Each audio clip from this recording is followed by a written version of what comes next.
Bismillahirrahmanirrahim. Wa sallallahu ala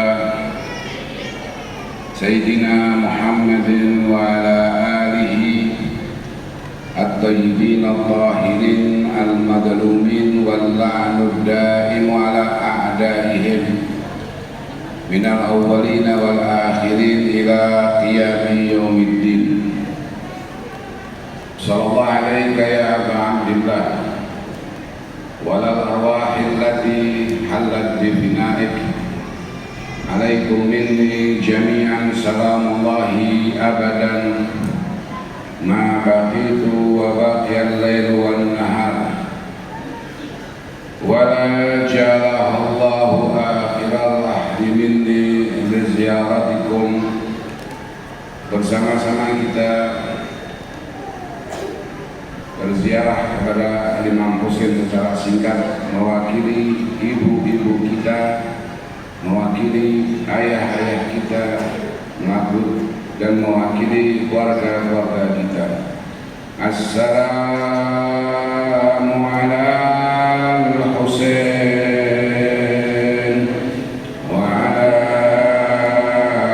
Ali ibn al-Husain wa ala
Bismillahirrahmanirrahim. Qala Allahu ta'ala fi muhkami kitabih wal 'asr. Bismillahirrahmanirrahim. Wal 'asri innal insana lafi khusrin illa alladhina amanu wa 'amilus salihati wa tawasaw bil haqq wa tawasaw bis sabr. Wa qala Rasulullah sallallahu alaihi wa alihi wasallam, inna li qatlil Husain hararatan fi qulubil mu'minin lan yabruda abadan. Sadaqallahul aliyyul azim wa sadaqa rasuluhul karim wa nahnu ala dzalika minasy syahidin syakirin. Alhamdulillah rabbil alamin. Kita mengawali majelis mulia ini dengan mengingat kebaikan-kebaikan Allah, bersyukur dan menghargai semua kebaikan yang Allah berikan kepada kita, yang disempurnakan dengan kita bersalawat dan salam kepada Nabi kita Muhammad dan keluarga suci, dengan harapan bahwa hubungan hati, hubungan batin kita dengan manusia-manusia suci terjalin semakin kuat di alam dunia saat sakaratul maut, di alam kubur dan di alam akhirat. Bahwa hari ini bertepatan dengan 20 Syawal, kita yakini sebagai Yaumul Arba'in, hari kesempurnaan dari revolusi dan kebangkitan Al-Imam Husain.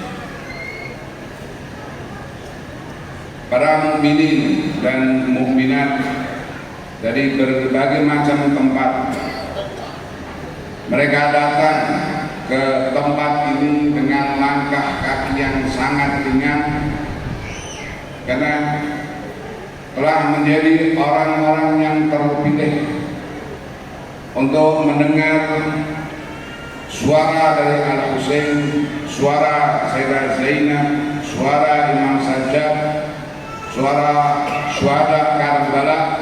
Hingga hari ini kita duduk dan kita semua hubbul Husain yajma'una. Kita semua duduk di tempat ini karena dipersatukan oleh kecintaan kita kepada Al-Imam Husain, oleh penghormatan kita kepada Imam Sajjad, oleh ta'zim kita terhadap Sayyidah Zainab Al-Kubra. Kita hadir di tempat ini, kita duduk, dan segenap keberadaan kita menyampaikan labbaika ya Husain, labbaika ya Husain, suatu teriakan untuk memenuhi panggilan, sama seperti yang dilakukan oleh orang-orang yang dia tawaf mengelilingi Ka'bah sebanyak 7 kali. Mereka berteriak labbaik Allahumma labbaik innal hamda wal mulka la syarika laka labbaik. Orang-orang yang bertawaf, mereka mengelilingi Ka'bah yang merupakan simbol dari keagungan Tuhan, dan gerakan berputar merupakan simbol daripada kesetiaan. Di Makkah orang-orang berteriak labbaik labbaik Allahumma labbaik. Dalam kehidupan sehari-hari kita berteriak labbaik ya Husain, labbaik ya Husain. Artinya bahwa Rasul dan Ahlul Bait, wabil khusus Al-Imam Husain adalah Ka'bah itu sendiri.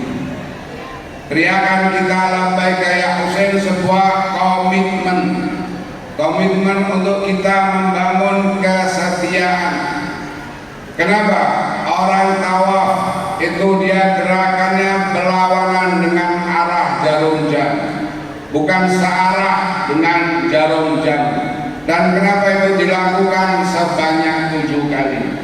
Allah ingin menyampaikan pesan kepada kita bahwa untuk kita membangun hidup kita, untuk kita sampai kepada kesempurnaan, untuk kita sampai kepada tujuan Allah menciptakan kita, caranya adalah kita harus kembali kepada sejarah, kembali kepada masa lalu. Maka gerakan tawaf adalah gerakan berlawanan dengan arah jarum jam, dan berputarnya matahari dari timur utara kemudian barat selatan kembali ke timur, itu juga sebuah gerakan berlawanan dengan arah jarum jam. Artinya bahwa kembali kepada sejarah ini akan memberikan kekuatan di dalam kita bergerak dan melakukan perubahan. Ada 3 alasan, ada 3 sebab kenapa kita harus kembali kepada sejarah. Orang-orang tua kita hari ini di dalam mendidik anak-anak mereka, di dalam mendidik putra-putra mereka, selalu kembali kepada masa lalu. Dia akan menyampaikan dulu ayah seperti ini, dulu abah seperti ini, dulu dan dulu. Bahwa masa lalu selalu dia menjadi inspirasi, menjadi motivasi, dan menjadi pelajaran penting bagi hidup kita hari ini untuk kita sampai kepada masa depan. Kenapa kita mempelajari sejarah? Yang pertama, bahwa dalam kehidupan kita hari ini Kita memiliki tantangan untuk membangun sebuah masyarakat, baik dari masyarakat terkecil, keluarga, komunitas atau kumpulan. Maka itu diperlukan adanya contoh. Sejarah menceritakan masyarakat-masyarakat di masa lalu yang mereka membangun kehidupan, ada yang dengan cara-cara kebatilan, ada yang mereka membangun masyarakat dengan cara-cara kebenaran. Ada orang-orang yang membangun masyarakat dengan cara Namrud, dengan cara Fir'aun, dengan cara Bani Umayyah, dengan cara orang-orang zalim.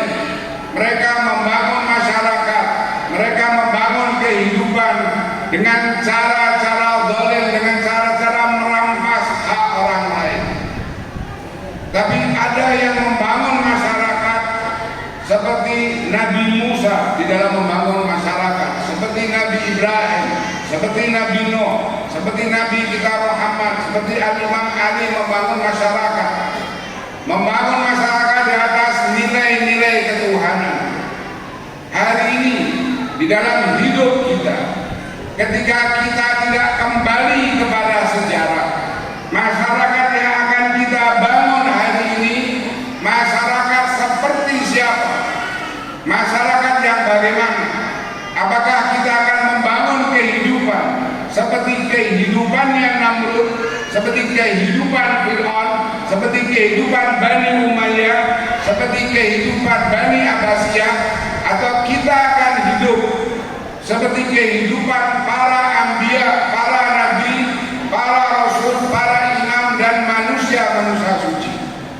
Di situ sepanjang hari kita selalu berdoa, Allahumma ja'al mahyana mahya Muhammad wa ali Muhammad wa mamatana mamata Muhammad wa ali Muhammad. Kita berdoa hidup kita seperti kehidupan Rasul dan Ahlul Bait, kematian kita seperti kematian mereka.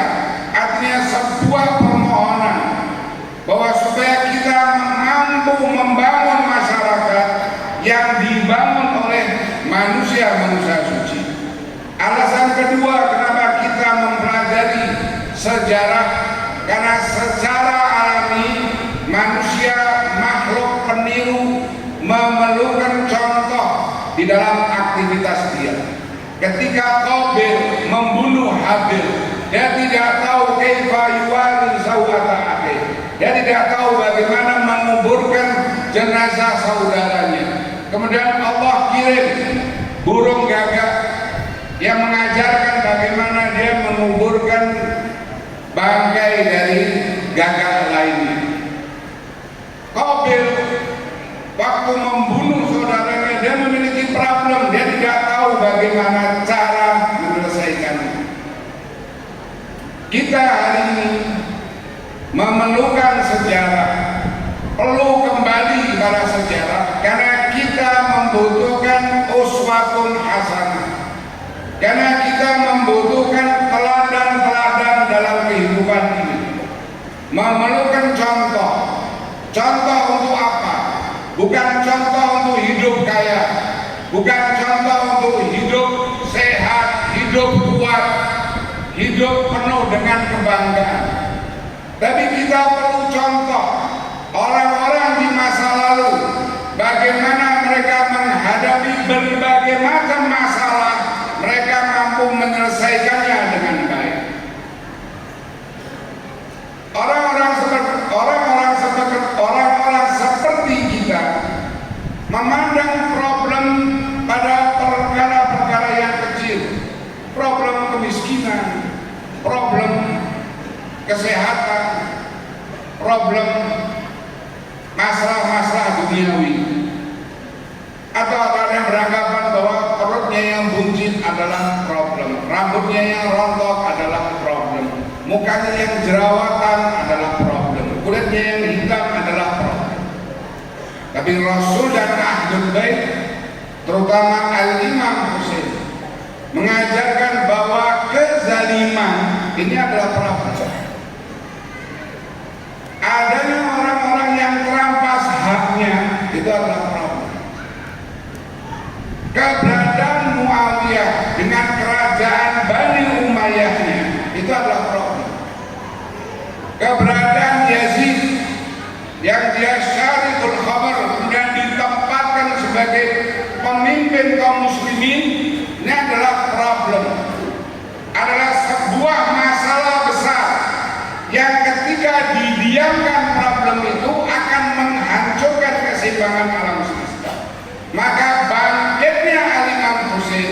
merupakan problem solving, merupakan langkah cerdas di dalam menyelesaikan masalah.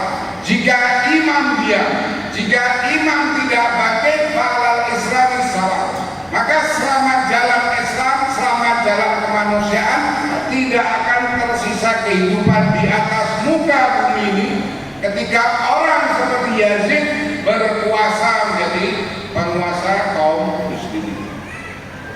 Idhab ila Fir'aun innahu tagha. Allah memberikan perintah kepada Nabiullah Musa, idhab, bangkitlah melawan Fir'aun innahu tagha. Karena apa? Karena dia berbuat kezaliman. Sehingga bangkitnya Nabi Musa, bangkitnya Nabi Harun merupakan problem solving, langkah-langkah menyelesaikan masalah. Karena adanya Fir'aun dengan berbagai macam kejahatan merupakan masalah serius yang mengancam kehidupan masyarakat. Sehingga hadirnya kita di acara-acara Asyura, acara-acara Arba'in, bukan hanya sekedar untuk bersedih, bukan hanya sekedar untuk menangis, tapi kita membangun mental, selalu memiliki problem solving, memiliki kecerdasan di dalam menghadapi dan menyelesaikan masalah. Bagaimana Sayyidah Zainab melakukan problem solving? Bagaimana orang-orang suci melakukan problem solving? Amirul Mukminin Al-Imam Ali bin Abi Thalib, kenapa beliau menanam 10.000 pohon kurma? Imam Ali menanam 10.000 pohon kurma. Tidak cerita bahwa beliau hobi berkebun. Tidak cerita bahwa Imam Ali orang yang giat, orang yang penuh semangat. Imam Ali menanam 10.000 pohon kurma. Satu pohon kurma ditanam di kedalaman 3 meter dan menggali ratusan sumur. Ini bagian daripada problem solving. Karena imam tahu di masa itu ketika orang-orang zalim berkuasa, imbasnya adalah penderitaan rakyat di sektor ekonomi. Karena tidak mungkin orang zalim berkuasa kemudian rakyat sejahtera itu mustahil.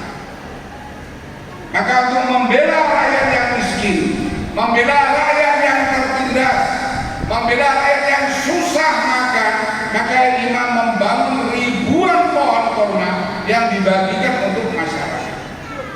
Air pada saat itu lebih mahal daripada emas. Imam jadi ratusan sumur membagikan kepada masyarakat. Sehingga imam menanam pohon kurma, menggali sumur. Ini adalah problem solving atas masalah kemiskinan. Kenapa Imam Ali disebut sebagai Abul Yatama? Disebut sebagai Abul Yatama bukan sebagai pemilik panti asuhan.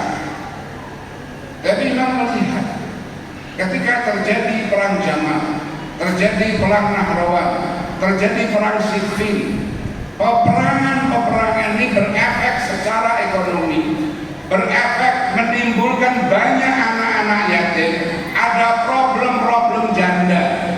Anak-anak yatim ketika tidak diurus, mereka tumbuh besar, tidak jelas masa depannya. Wanita-wanita yang menjadi janda karena suaminya syahid gugur dalam peperangan, ini merupakan problem. Sehingga imam menempatkan dirinya Imam Ali sebagai Abul Yatama.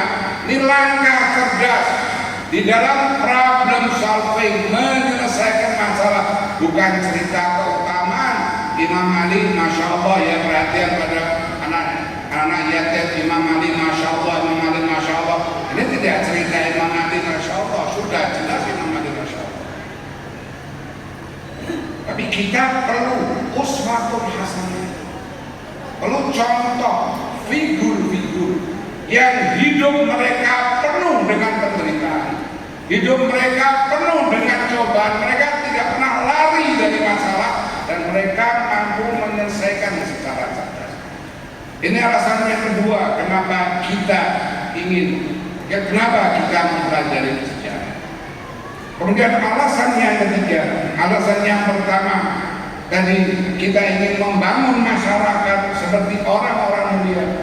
Alasan yang kedua, kita memerlukan figur, kita memerlukan contoh, memerlukan uswatun hasanah dalam kita menyelesaikan berbagai masalah kehidupan dalam kehidupan kita.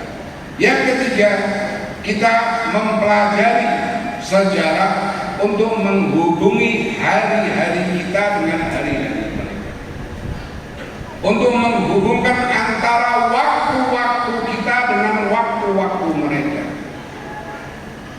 Seperti doa yang saya sampaikan, Allahumma ja'al mahyana mahya Muhammad wa ali Muhammad, supaya subuhnya kita terhubung dengan subuhnya Rasul dan Ahmad. Duhur asarnya kita terhubung dengan duhur asarnya mereka. Maghrib isya'nya kita terhubung dengan maghrib isya'nya mereka. Sholatul lailnya kita terhubung dengan sholat lailnya mereka. Kerjanya kita terhubung dengan kerjanya mereka. Keluarga kita terhubung dengan keluarganya mereka. Nabi Nuh, semua kegiatan Nabi Nuh terhubung dengan misinya Nabi Adam. Semua yang dilakukan oleh Nabi Ibrahim itu dia terhubung untuk menghidupkan ajaran kakeknya, yaitu Nabi Nuh. Yang dilakukan oleh Nabi Musa untuk melanjutkan terhubung dengan Nabi Ibrahim, yang dilakukan oleh Nabi Musa, Nabi Isa terhubung dengan Nabi Musa, yang dilakukan oleh Nabi Muhammad terhubung. Sepanjang sejarah para nabi, para rasul, kebaikan-kebaikan yang mereka lakukan jadikan mereka terhubung satu sama lain. Sehingga ketika kita hari ini air matanya kita itu akan menyatu dengan air matanya Sayyidah Fatimah Zahra. Sedih hati kita akan terhubung dengan hati sucinya Kanjeng Nabi Muhammad sallallahu alaihi wasallam. Ketika kita tidak mempelajari sejarah, ketika kita tidak memahami apa yang terjadi di masa lalu, kita tidak tahu apa yang terjadi di waktu Muharram, di waktu Arba'in, maka kita tidak akan pernah mampu menghubungkan hari-hari kita, waktu-waktu kita, hidup kita dengan orang-orang suci jika kita tidak mengenal siapa mereka. Asyura, Karbala merupakan peristiwa atau musibah yang tidak pernah diabadikan seperti itu. Yang mengabadikan adalah Allah Subhanahu wa Ta'ala itu sendiri. Peristiwa pembantaian, peristiwa pembunuhan terjadi sepanjang masa. Tapi apakah ada yang diabadikan sebagaimana Allah memiliki kehendak untuk mengabadikan tragedi Karbala? Dalam Al-Quran diceritakan tentang tukang-tukang sihir Fir'aun. Tukang-tukang sihir Fir'aun memasuki pagi hari sebagai orang-orang kafir dan memasuki petang hari sebagai orang-orang yang syahid di dalam. Tukang-tukang sihir Fir'aun mereka dikumpulkan untuk melawan Nabi Musa. Kemudian ketika mereka melihat bahwa yang dilakukan oleh Nabi Musa adalah mukjizat, mereka beriman kepada Nabi Musa. Sehingga tukang-tukang sihir Fir'aun memasuki hari sebagai orang-orang kafir dan memasuki petang hari sebagai orang-orang yang beriman dan gugur sebagai syahid. Tapi kisah mereka tidak diceritakan secara detail sebagaimana Karbala. Karena cerita tentang Karbala, cerita tentang Al-Imam Husain, dilihat siapa yang dibunuh, oleh siapa, bagaimana dia dibunuh, dengan cara bagaimana, dan siapa yang melakukannya. Ini yang menjadikan tragedi Karbala mengungguli tragedi lain. Tukang-tukang sihir Fir'aun ketika dibandingkan dengan Al-Imam Husain, dua sosok dan dua figur yang berbeda. Nabi ketika mengatakan Husainun minni wa ana min Husain, bahwa Imam Husain berasal dari aku dan aku berasal dari Al-Imam Husain, ini menandakan bahwa antara Nabi dan Imam Husain adalah satu kesatuan. Dan bahasa Nabi bukan bahasa kakek terhadap cucunya, tapi bahasa seorang Nabi dari lisan wahyu. Ketika Nabi dan Al-Imam Husain adalah satu kesatuan, berarti membunuh Al-Imam Husain sama dengan membunuh Nabi. Al-Imam Syafi'i dalam satu syairnya pernah mengatakan, ya ala baiti Rasulillah hubbukum fardun min Allahi fil Qur'ani anzalahu kafakum min azimi syani annakum man lam yusalli alaikum la salata lahu. Imam Syafi'i mengatakan bahwa mencintai Ahlul Bait merupakan kewajiban yang Allah turunkan dalam Al-Quran. Cukup kemuliaan bagi kalian bahwa yang tidak bersalawat kepada kalian la sholat lahu. Tidak sah sholat seseorang tanpa bersalawat kepada Rasul dan Ahlul Bait. Dan di antara Ahlul Bait adalah Al-Imam Husain. Artinya sholat seorang muslim tidak akan sah jika dia membenci Al-Imam Husain. Sehingga bisa dikatakan man lam yusalli alaikum la salata lahu. Sehingga bisa dikatakan bahwa Al-Imam Husain adalah sholat itu sendiri. Yang membunuh Al-Imam Husain adalah sama dengan membunuh sholat itu sendiri.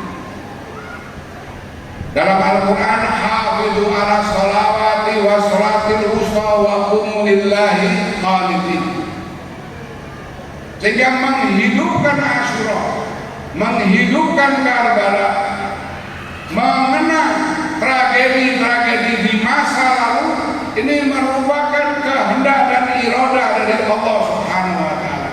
Dalam riwayat yang kita yakini, tidak ada nabi yang diutus oleh Allah Subhanahu wa Ta'ala ma'ursila nabiyyun illa wa huwa bakalil Husain alaihissalam.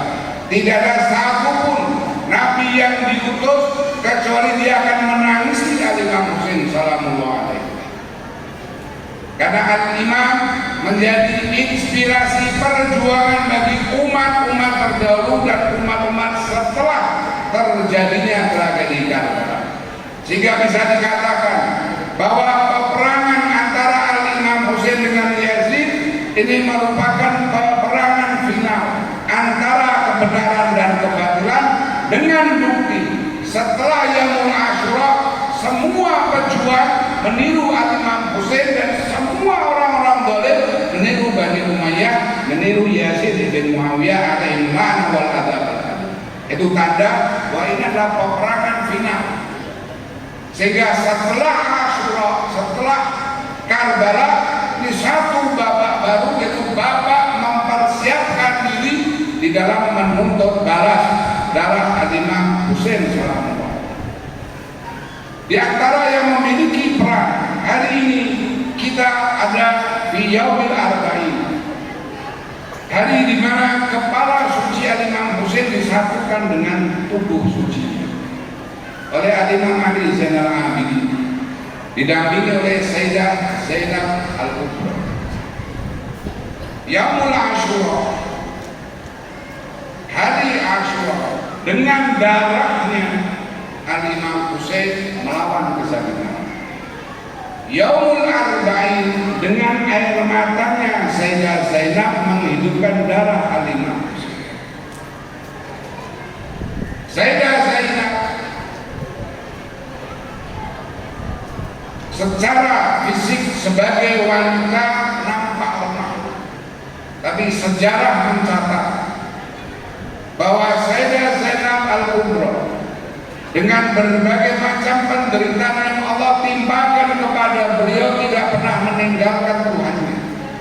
Pada malam 11 Muharram, Sayyidah Zainab Al-Kubra tetap mendirikan sholat tahajud di samping jenazah abangnya tanpa kepala dalam keadaan duduk, karena kain itu tidak cukup untuk menutupi aurat ketika beliau berdiri. Musibah begitu beratnya, tapi beliau tidak meninggalkan medan pertempuran, tetap melanjutkan misi dan perjuangan yang dilakukan oleh Al-Imam Husain sallallahu alaihi. Ada 3 hal penting yang dilakukan oleh Sayyidah Zainab, bahwa dengan air matanya, dengan ketegarannya, dengan ketabahannya, dengan keberaniannya. Ada 3 hal peran dari air matanya Sayyidah Zainab Al-Kubra. Yang pertama, Sayyidah Zainab berhasil secara sempurna mempermalukan Bani Umayyah. Secara sempurna berhasil membongkar kedok Bani Umayyah, kedoknya Yazid dan bala tentaranya yang di Damaskus mereka diagung-agungkan. Sayyidah Zainab mengajarkan kepada kita merubah ancaman menjadi peluang. Beliau terancam untuk dihinakan,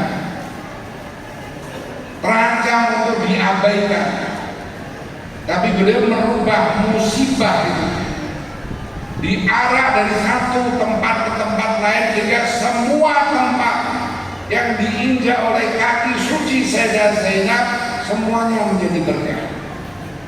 Banyak pendeta yang masuk Islam, banyak orang-orang yang tidak mengenal Ahlul Bait menjadi mengenal Ahlul Bait, bahwa beliau diarah bagaikan hewan dari satu tempat ke tempat lain dengan tujuan dihinakan, tapi Sayyidah Zainab mampu merubah penghinaan itu menjadi kemuliaan di berbagai macam tempat, dan terutama di mimbarnya Ibnu Ziyad. Sayyidah Zainab berhasil membongkar kedok kejahatan dan keburukan Bani Umayyah yang orang-orang saat itu beranggapan bahwa Sayyidah Zainab adalah para pemberontak.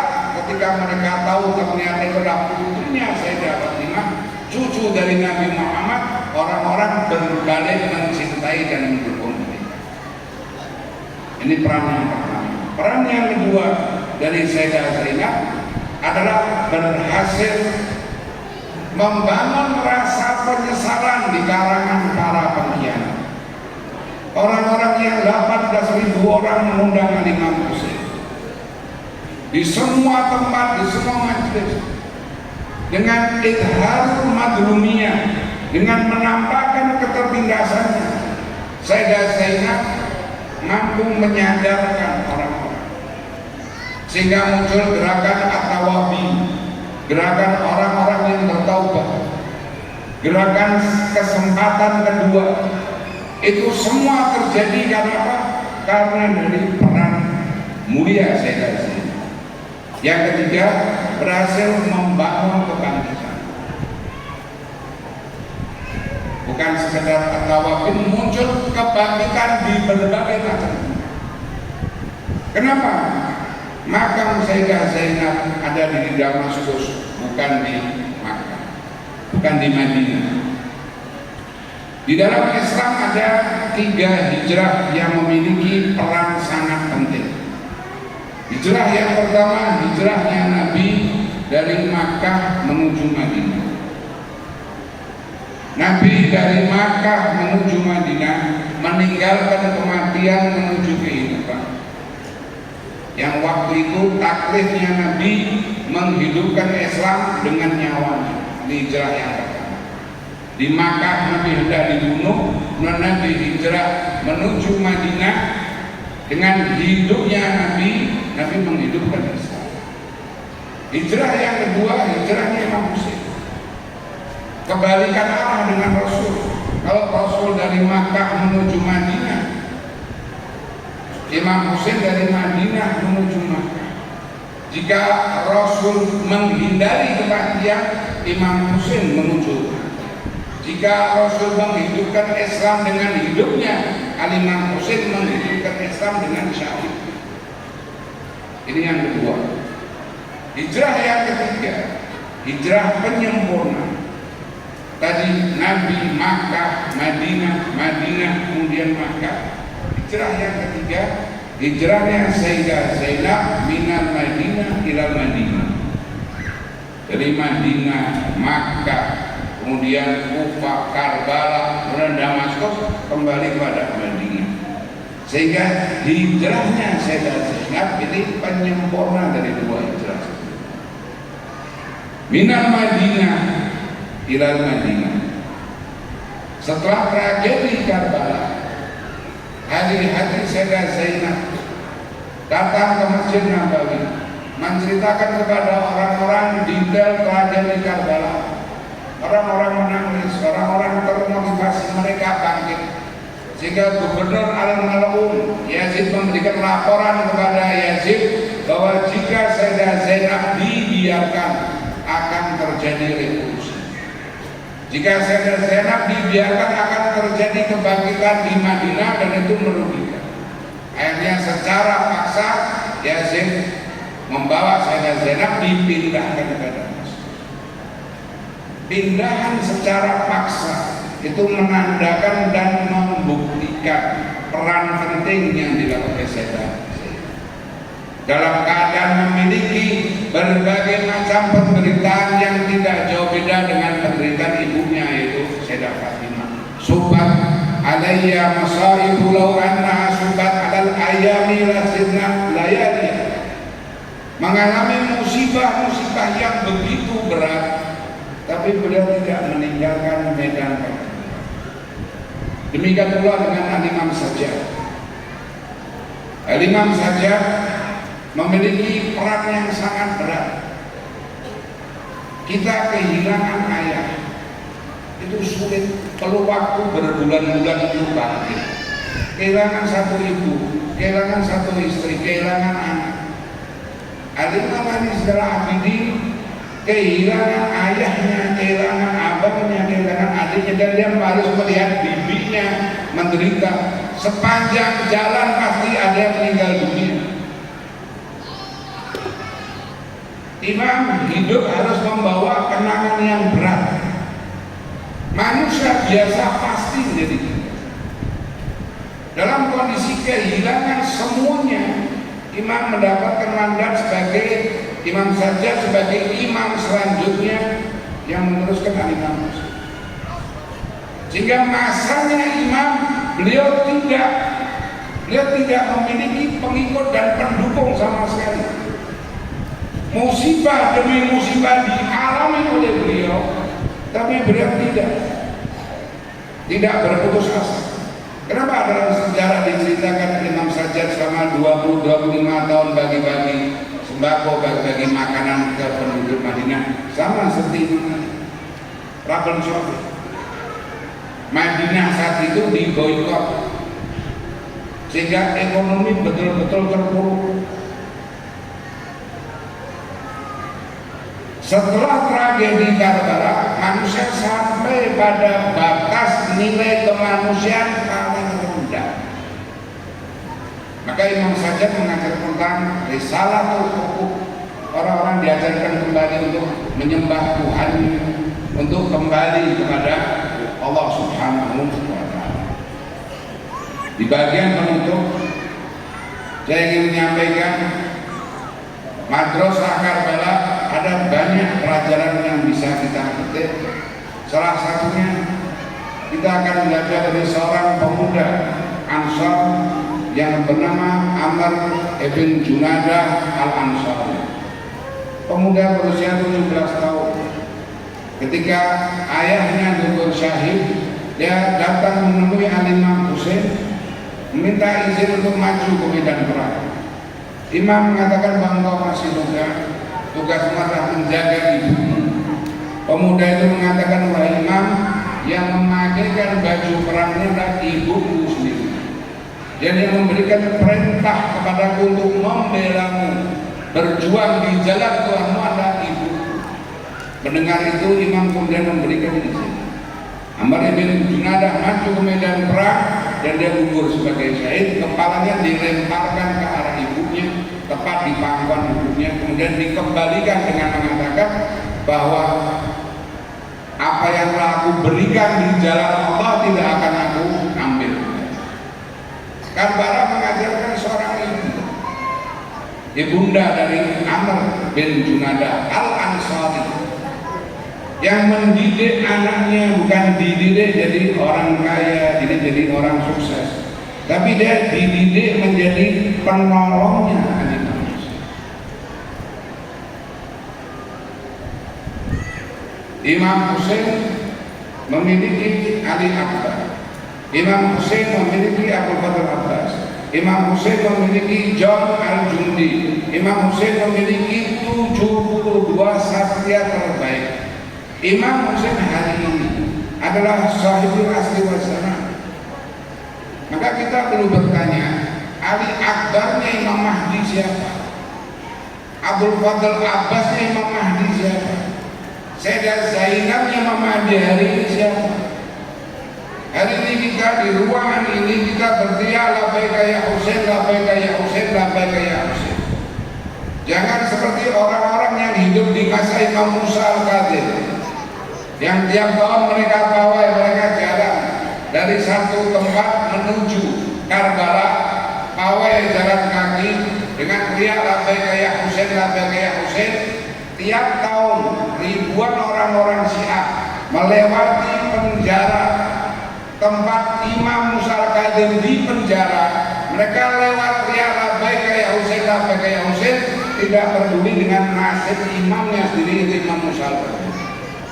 Itu tiap tahun mereka ziarah ini, tiap tahun mereka teriak labbaika ya Husain, tiap tahun mereka melewati penjaranya Imam Musa. Mereka tahu Imam Musa ada di situ, tapi mereka tidak peduli sama sekali. Padahal Imam Musa Al-Kadzim ada Imam Husain pada saat itu. Maka hari ini ketika kita teriak labbaika ya Husain, labbaika ya Husain, labbaika ya Husain, ini arahnya kemana? Arahnya adalah sahibul asri wal zaman yang sekarang ditunjukkan melalui pribadi Al-Imam Khomeini dan Syekh Ali Khamenei. Kenapa tiap pagi kita dianjurkan membaca doa Al-Ahad, doa sumpah setia? Dan ketika kita membaca doa Al-Ahad, di bagian akhir kita disuruh memukul kaki kita Al-Ajar, Al-Ajar ya Maulana ya sahibul asri wal zaman, dipukul sebanyak 3 kali. Kuda yang malas itu perlu dicambuk, kaki yang malas ini perlu dipukul atas nama Al-Ajar, Al-Ajar ya sahibul asri wal zaman, supaya kaki kita berlari ke arah Imam Mahdi, bukan berlari ke arah yang lain. Supaya kaki kita ini mengejar ridhonya Imam Mahdi, bukan mengejar ridho yang lainnya. Labbaika ya Husain hari ini adalah labbaika ya Mahdi. Labbaika ya Mahdi hari ini. Ada satu orang bertanya kepada Syekh Manahiyan, bagaimana cara menjadi tentara Imam Mahdi? Dia mengatakan caranya adalah kun sholehah, jadilah orang baik. Jadi orang berbakti pada orang tua. Kalau suami sayang pada istri, istri setia kepada suaminya, sayang kepada anak-anaknya, baik kepada tetangga. Semangat Al-Husaini ini bukan semangat bunuh-bunuh orang. Semangat Al-Husaini bukan semangat nembak, bukan semangat main pedang, bukan semangat bela diri. Semangat Al-Husaini bukan kita cari tempat kemudian kita bangun tenda kehausan, kelaparan sampai mati karena lapar dan haus. Bukan seperti itu. Semangat Al-Husaini semangat menjadi orang baik, semangat mengabdi, semangat memberikan berkah, semangat memberikan manfaat. Ini adalah semangat Al-Husaini. Ketika seorang anak dia mencium tangan ibunya dan ingat balas budi ibunya, itulah semangat Al-Husaini, dan dia tentaranya yang menang. Ini orang-orang yang sekarang tergabung sebagai panitia, sibuk bikin kopi, sibuk bikin teh, gladi bersih, itu adalah tentara-tentara dari Syekh Asri bersama. Semua yang berbuat baik dia adalah membawa semangat Al-Husaini. Semoga Allah mengampuni dosa-dosa kita. Semoga Allah jadikan hidup kita, Allahumma ja'al mahyana mahya Muhammad wa ali Muhammad wa mamatana mamata Muhammad wa ali Muhammad. Semoga Allah percepat kemunculan Sayyidil Asri wal Zaman. Allah berikan kehormatan kepada kita menjadi pelayan-pelayan Sayyidil Asri wal Zaman, seperti syuhada Karbala menjadi pelayan-pelayan Abu Abdullah Muslim. Semoga Allah takdirkan istri-istri kita orang-orang yang melahirkan tentara-tentara Sayyidil Asri wal Zaman.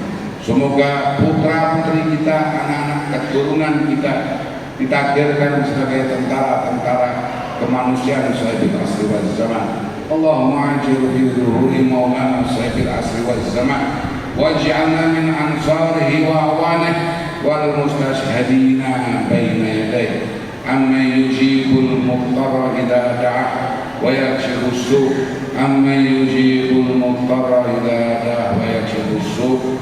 Kita mengawali dengan salam, maka kembali kita salam kepada Imam Husain mewakili Sayyidil Asri wal Zaman. Sallallahu alaihi ya Abdillah wa lal arwah allati halan bi bina'ik. Alaikum minni jami'an salamullahi abada ma baqitu wa baqiya al-layl wan nahar wa la jala Allah akhir ahli minni li ziyarati